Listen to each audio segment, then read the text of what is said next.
Today on Crazed Performance Repair, we are going to be working on this 2018 Ford Mustang 5.0 liter engine. Now, this is probably going to be identical as far as how it appears on the inside to even like the trucks with the 5.0 liter. So I will be putting those tags in this video as well because it is going to basically apply. I don't know what similarities or differences they have, but I do know that they are going to be very similar. So you can see I have basically a long block here is how it's sitting right now. So let's go ahead and dig into getting this thing apart. I do have one valve cover unbolted, but not off yet. So let's get started in just a minute.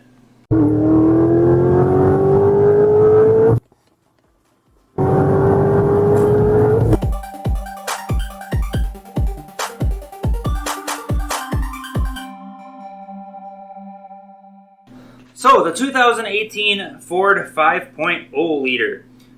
What's unique about it? Well, it's got direct injection, which isn't necessarily unique in today's day and age. A lot of cars are going to direct injection. You can see the fuel rails right here. But the one thing that's a little unique, more cars are starting to do it, is the dual fuel injection. So there's only one injector on the direct injection setup, but there's also an injector up here. Now when they first started going direct injection on motors, a little history lesson here, when they first started going direct injection, they found out that it caused a lot of carbon buildup inside the intake runners on the cylinder heads.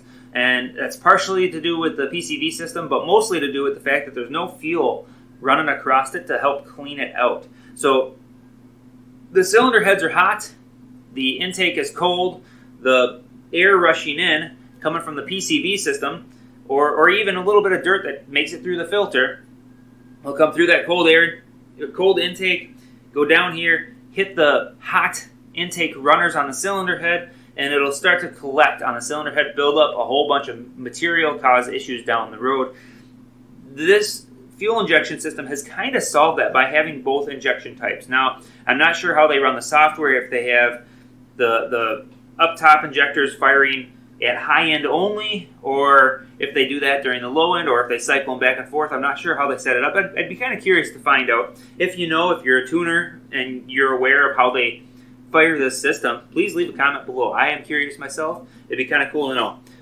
Let's go ahead and pull a little bit of this motor apart and take a look at what's on the inside here. First thing I need to do though is take some of the accessories off. So I'm going to go ahead and pop some of these sensors out of here, get them off to the side, and then as soon as I get that done, we will get you guys right back to take some of this thing apart. There's 4 knock sensors. There's a couple notes I'm going to go over quick. 4 knock sensors, an oil cooler. We have, of course, the coils. This set of coils I already took off. This one has one unique coil with a spark plug wire simply because it's got a high pressure pump in the way. As you can see right here, this high pressure pump is definitely in the way of the wire. We have high pressure fuel lines. These, I don't know if they need to be replaced when they're taken off, but there's a very good possibility of that. So that's something I'm going to need to address. The rear timing cover area, the 3.5 liter EcoBoost 2017. I recently had one of those motors apart. Go ahead and click up there if you're curious about that. I did an F-150 crank replacement.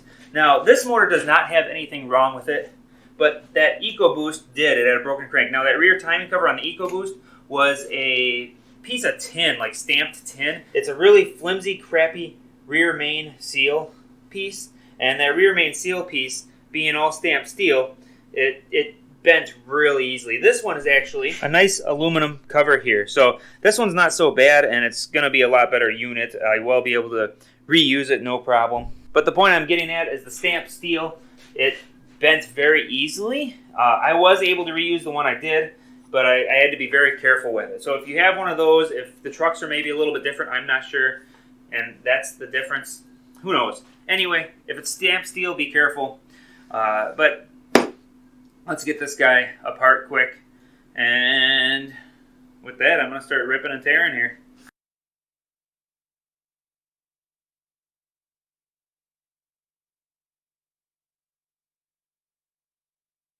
Okay, so you can see I turned the motor here.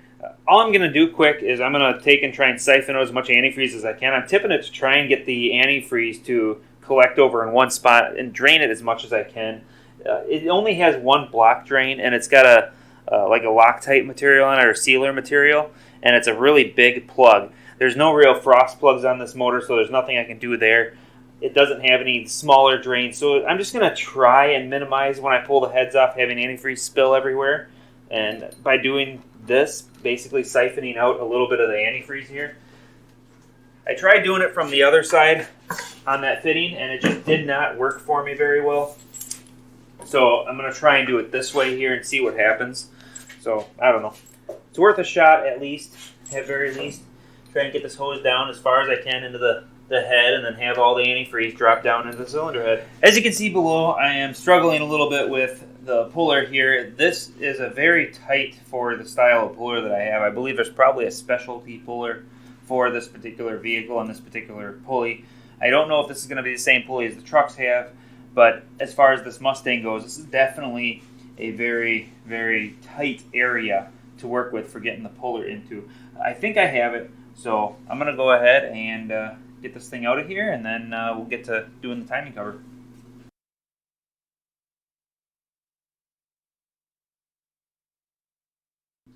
Here you go. Here is your visual of why it's so tight. You can see these claws just barely fit in there. I was barely able to slide them in a little bit.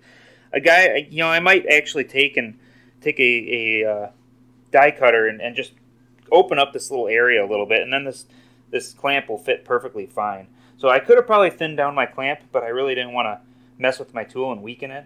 So that's where it sits now. Looks like it's okay. I do notice something. Hopefully you can see this. See these little grooves here? That tells me there's a thing on there that might be of concern. Nope, it's okay. Okay, so my concern was I've taken apart a Volkswagen/Audi, I think it was the 2-liter motor, where as soon as you pulled the balancer off, the timing jumped. It threw me for a complete loop. I probably should have checked something just to be sure on this one, but it's okay. It does have a keyway, and since I saw the keyway, I didn't think anything of it. But it was a situation on that Audi Volkswagen that the bolt actually was the shaft for the crank, which is really, really weird. And it had no nub sticking out here. This one has a nub, and it does have a keyway down here, so it's going to be perfectly fine. But the Volkswagen one, it had like these weird locking gears that went into each other, and that's how it centered. It was really, really strange. But I digress. All right, I'm going to go ahead and get to doing the timing cover. Now that I have the balancer pulley off of here, I do notice something. There's a little bit of an oil leak here. So that balancer was actually leaking, which is crazy because this thing's under 10,000 miles and it's already got a leak. That's kind of sad. So a little side note there.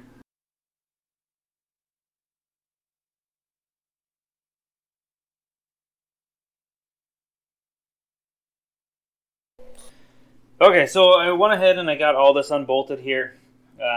Couple notes quick to make sure that you don't screw things up. So I paid attention to which lobes were the ones with the slight spring pressure on them, and I made sure to loosen that cap last. So it happened to be the center ones on this one, so I did this cap last, and then it happened to be the end ones here, so I did these caps last.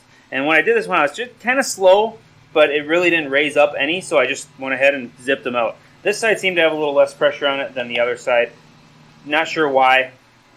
But now I'm going to go ahead and pull these parts off here. When you pull these parts off, these have rockers underneath here, so you don't want to do it in this position. So I need to take the motor and rotate it so that is up, so that I'm not fighting gravity at all. Or so I am fighting. I guess technically I will be fighting gravity, but in a good way. Because I want the gravity to hold the rockers in place. That way they don't go flying all over the place. So we're going to set it like that. And then also, before I pull those off of there, these caps, they do have numbers on them. So I'm going to go ahead and snap a picture with my phone because pictures are easier for me to reference. But those numbers are very hard to see. Okay, and then I'm also going to take this little scratchology here, and I'm going to do little scratches on here, little bitty dimples. So basically, we'll go right here where the casting is to give you guys a visual. I'm just going to take and put a little itty bitty scratch mark on it. Super small. Just enough so I can find what I'm doing. I'm going to mark like this on here, just so I have an idea of what I'm needing to line up. This one's pretty self-explanatory, so I don't have to worry about that. Now, since this one, I'm marking it in the same spot, I'm going to do 2 marks instead of just 1.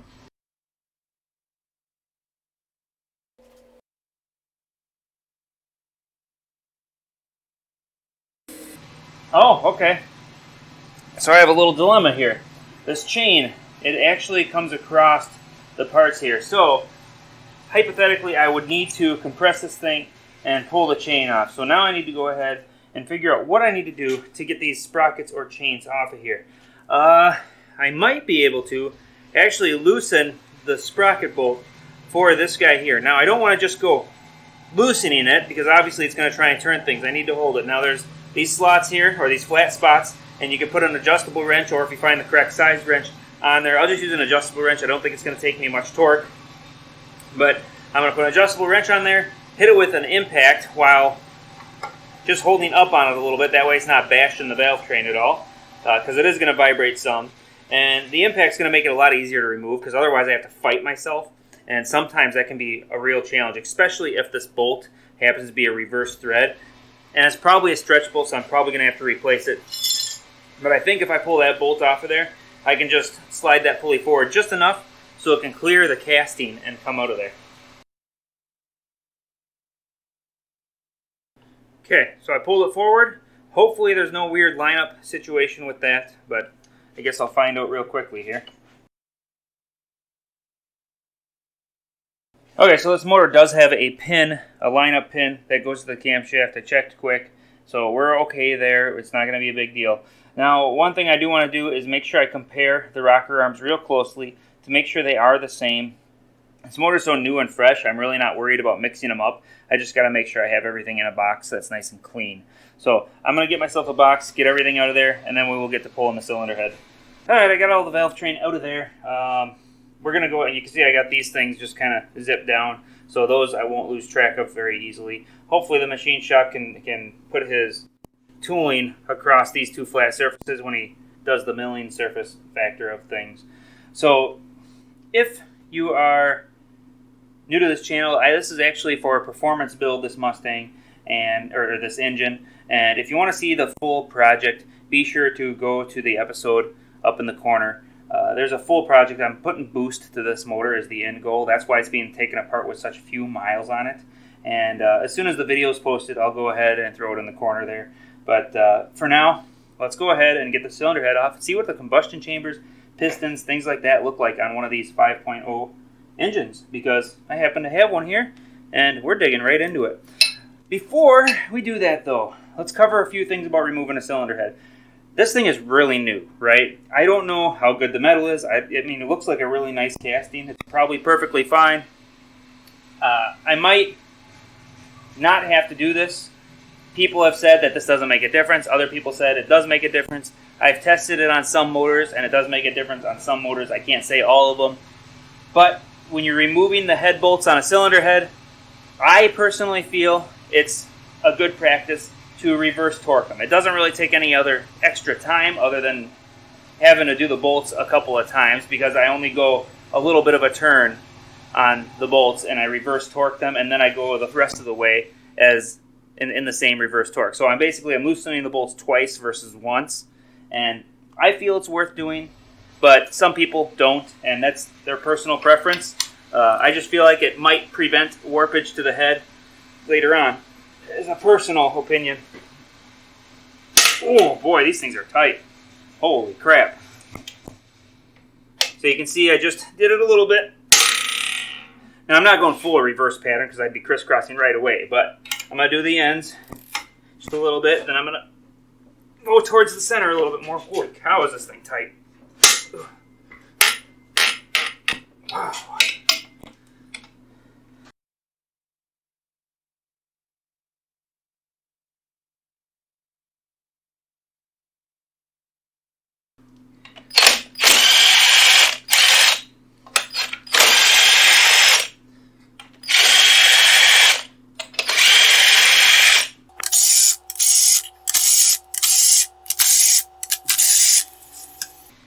Now you can see when I went to do the torque or the impact gun, it really didn't require much impact, but almost none.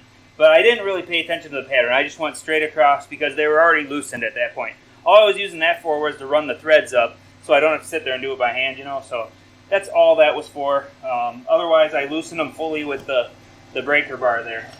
Boy, these things are some pretty nice sized head bolts. the threads are a bit coarse, but if a guy were to get some head studs for this thing, this head would be mounted down pretty solid for a boosted application like this is going to be. So hopefully he can find the studs for it. He said he'd get them if he can.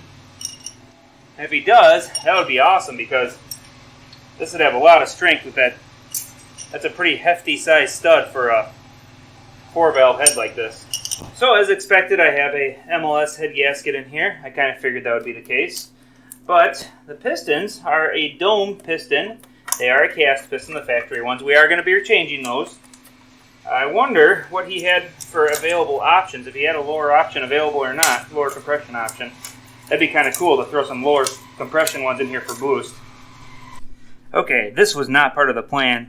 We were hoping that we were just going to slap some pistons in here and be done, but I think I'm going to end up having the block decked, simply because look at this machine work. It's not very good.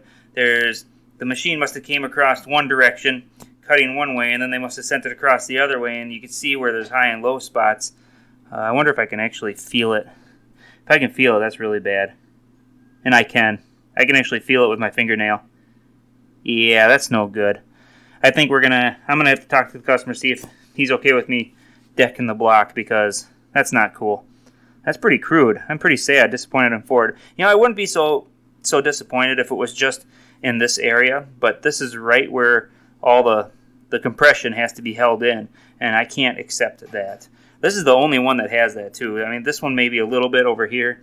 The rest of them look like they're good on this side. So that's kind of unfortunate. Pretty crude machining. Let's go take a look at the cylinder head once. All right, we have the cylinder head here. You can see the side that you already seen. But let's flip it over. Let's see what these combustion chambers look like. Out of pure curiosity. Well, they look pretty standard, like a pretty normal combustion chamber. You got your 4 valves. You got direct injection port here, spark plug here, fairly smooth radius.